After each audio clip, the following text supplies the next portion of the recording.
السلام عليكم ورحمة الله تعالى وبركاته. نتمنى يا ربي تكونوا بخير وعلى خير، ويوصلكم هذا الفيديو نتوما في أحسن الأحوال إن شاء الله. اليوم باش نقدموا معكم واحدة غريبة تجي رائعة في المنظر والمذاق.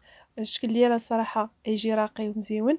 أهم حاجة أنها تجي مفقعة، وجوج شكيلات ديال غريبة غير معجينة وحدة، باش نوجدوا غريبة بالشوكولات وغريبة العادية اللي أنقيو كاملين، غريبة بسميدة والكوك. فإن شاء الله ما نطولش عليكم، نمشيو المقادير وطريقة التحضير. بالنسبة للمقادير، أنا هنايا عندي العبار بزلافة، فأنا عندي زلافة د الزيت وزلافة السكر. بنفس الزلافة نعبرو زلافة د البيض اللي هما جونا 5 البيضات، يكون الحجم ديالهم كبير. غنضيف عليهم واحد الساشية د الفاني، ومعلقة كبيرة ونص د الكوفيتير. الكوفيتير يكون د المشماش، هذاك الكوفيتير اللي كيكون خفيف، ولا اللي كيسموه الكوفيتير د النشا. صافي بعد غنخلطو هاد المكونات هادي مزيان حتى يندمجوا لنا هاد المكونات مع بعضهم كاملين، ونحاولوا اننا ندلكو مزيان باش هذاك السكر يذوب بحال هاد الشكل. منين يذوب لنا هذاك السكر نحصلوا على واحد ما كيبقاش اللون ديالو صفر، كيولي بيض شويه، باش نقيو عليه زلافات كعمره مزيان الكوك. بالنسبه للكوك حاولوا انكم تختاروا هذاك الكوك ميدم، يعطي نتيجه احسن. وفاش تكبوا الكوك ضروري انكم تخلطوا مزيان وتبقاو كدلكوا واحد المده تقريبا واحد 3 دقائق، وانتم ادلكوا هذا الكوك باش يتشرب مزيان هذوك السوائل. باش منين تزيدوا سميده تزيدوا غير شويه، ما تزيدوش كميه كبيره. من بعد هنا باش نضيفوا كاس د الطحين يكون عامر، نضيفوا هذاك الكاس د الطحين ونكملوا عاوتاني في التحراك مزيان. من بعد ان شاء الله باش نضيفوا السميده. بالنسبه للسميده هنايا فانا باش نقيها على دفعات. في البدايه عندي زلافه سميده كما قلت لكم عامره. انا هنا ما عنديش صراحه الله الميزان، داكشي علاش ما عبرش، عبرت لكم غير بزلافه. وقيت معاها زوج ساشيات الخميره الحلوى. بالنسبه لهاد الزلافه انا ما قيتهاش كامله، قيت غير النص ديالها. من بعد غنبدا نخلط مزيان، وكما قلت لكم اتحركوا مزيان بين كل مرحله ومرحله، حركوا مزيان باش الا كانت هذيك السميده كتشرب مزيان يقدر دغيا هاد الخليط يقصح معاكم. فشوفوا معايا من بعد ما لقيت ديك السميده ما جمعش ليا، انا غنزيد الكميه اللي بقات لي ان شاء الله كامله ونكمل في التحراك كما كتشوفوا بحال هذا الشكل.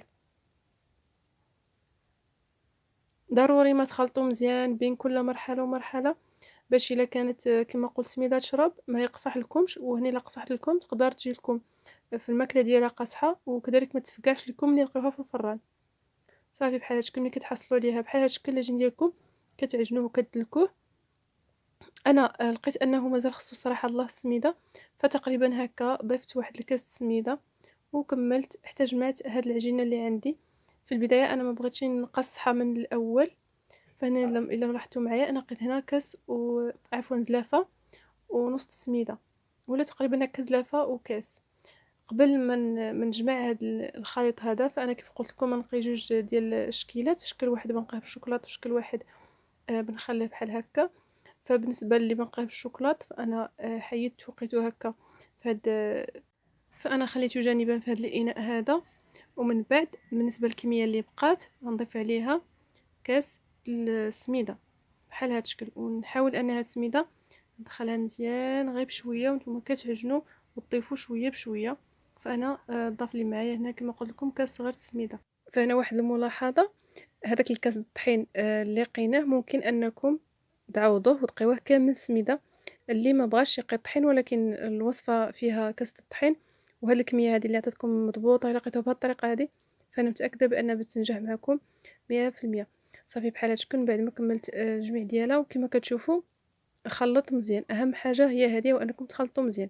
صافي من بعد باش نجمعوها جانبان نغطيوها بواحد بلاستيكه، نخليوها. كاين اللي يجمعها ويقيها في شي اناء داخل الثلاجه، حنا خليناها يعني برا الثلاجه غير محطوطه بينما الفران شعلناه والفران تكون سخونه مزيان. دابا فقد ما الفران كانت سخونه مزيان قد ما هاد غريبه غتجي معكم ناجحه من اول تجربه ان شاء الله. نتوما فقط تبعوا معايا هاد الطريقه هذه اللي حطيت لكم انا، واخا ما تكون عمرك ما قيت غريبه فهذه ان شاء الله غادي تنجح معك.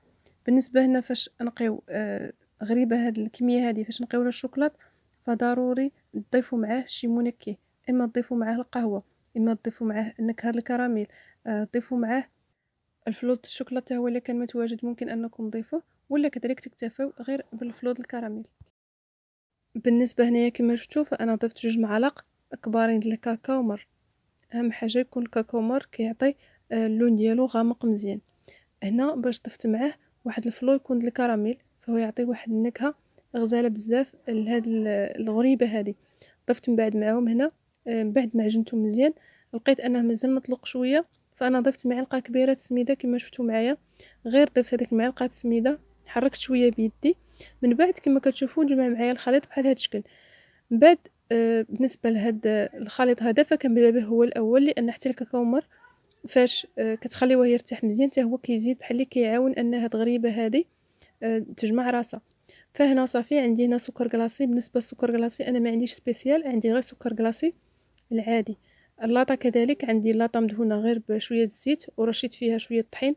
داكشي علاش غتلاحظوا معايا انني ما غنخشيش ليهم نخشيش هاد العجينه كامله في السكر كلاصي غير من الفوق، حيت بيلصق لي، حيت ما عنديش ورق الزبده باش نقي فيها هاد الغريبه هادي. داكشي علاش كما كتشوفوا فانا نحطها غير من الفوق وندورها مزيان في سكر كلاصي.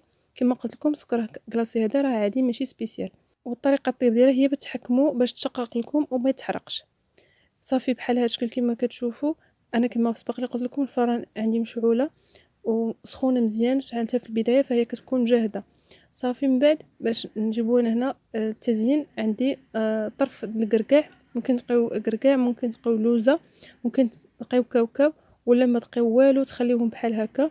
ممكن كذلك تقيو فيهم حفيره الوسط او تقيو فيهم فرومبواز، يعني اي حاجه بغيتو نتوما لكم الاختيار انكم تزينوا بها. صافي بحال هاد الشكل نكمل الكميه اللي عندي كلها، ومن بعد ان شاء الله باش نخشيها في الفران. نخشيها من التحت، الفران سخونه مزيان. الفران في البدايه كتكون مجهده، غير كتخرجوها فيها كتنقصوها مهيله وتسدوا عليها ما كملش تقريبا 5 دقائق، فهي ما شاء الله كتفكع. من بعد طلعوها الفوق دغيا غير كتفكع، طلعوها الفوق كتشد راسها. من بعد كتحيدوها من الفران تقريبا، يعني الطياب ديالها ما كملش حتى شي 7 دقائق في الفران، فهي ما شاء الله دغيا كتفكع ودغيا كطيب. والسر في ذلك هو ان الفران كيكون في البدايه سخون مزيان، داكشي علاش غير كتخشيوها فيه فهي ما شاء الله كتشقق وكتخرج بحال هذا الشكل. من بعد ان شاء الله غنمشيو للغربيه الثانيه اللي كما قلت لكم الغربيه اللي خليتها عاديه. هنا كذلك كيبقى لكم الاختيار، ممكن انكم تضيفوا لها كنكهه نكهه البرتقال ولا نكهه الليمون ولا قشره الليمون ولا قشره البرتقال، حتى هي صراحه تجي فيها مزيونه بزاف. نسيت ما قلت لكمش انني نستعين ضروري بالمزهر فاش تكوروا هاد الكويرات هادوبا. الحجم ديالهم نتوما تحكموا فيه. من بعد ما نعمرهم مزيان بالسكر كلاصي فانا انبرك ليهم الفوق ديالهم، دخلهم للفران نفس الشيء كذلك غير يتفقعوا كتطلعوهم الفوق. صراحه انايا نسيتها في الفران تقريبا وصلت ليا شي 5 دقائق لتحت. فاش حليت الفران لقيتها تحمرات شويه، ولكن واخا هكاك المنظر ديالها جا غزال، والسكر كلاصي فيها ما تحرقش حيت البوطه كانت في البدايه سخونه مزيان. بعد غير لقيت فيها هاد الغريبه هادي نقصت لها البوطه، داكشي علاش كما كتشوفوا فهي تشقات كامله والسكر ما تحرقش، واخا ماشي سبيسيال هاد السكر هذا غير سكر عادي. من بعد كما قلت لكم ضروري انكم تخليوها حتى تبرد مزيان، ما تحيدوهاش من لاطا وهي سخونه، فانتوما تخليوها حتى تبرد تماما عاد من بعد باش تحيدوها من لاطا، حيت هي في البدايه كتكون معلكه مزيان، فغير نتوما كتبقاو تقيسوها فهي كتفرتت. داكشي علاش ضروري تخليوها حتى ان شاء الله تبرد لكم مزيان. غادي تحيدوها من لاطا. فشوفوا معايا هنا ما شاء الله وحيده كيف تبارك الله كيف اجي معلكه، وهي طايبه من البر ومن الداخل وهي معلكه، تجي رائعه بزاف هاد غريبه. بالنسبه لطريقه الاحتفاظ بها فانتوما لقيوها في شي بواطه تكون محكمه الغلق وتحطوها في شي اناء كما قلت لكم بواطه تكون بوحدها، يعني ما تخلطوش معها شي حلوه اخرى. الا خلطوا معها شي حلوه اخرى يعني مثلا خلطوا معها غير مثلا طريف الصابلي بيتوها لغد اللي مشيتو حليتو عليها تلقاوها يابسه. داكشي علاش ضروري هاد الحلوه تكون باحثه في شي بواطه محكمه الغلق فهي تبقى معكم واحد المده طويله. المذاق ديالها رائع والمنظر ديالها كذلك ما يتخسرش. نتمنى يا ربي ان هذا الفيديو يعجبكم، انكم تجربوا هذه الوصفه، وإلا عجبتكم ما تنساوش تخليوا لايك وتعليق، مشاهده الفيديو كامل، ضغط على زر الجرس باش دائما يوصلكم كل جديد. شكرا بزاف في مشاهده الفيديو، بصحه والراحه.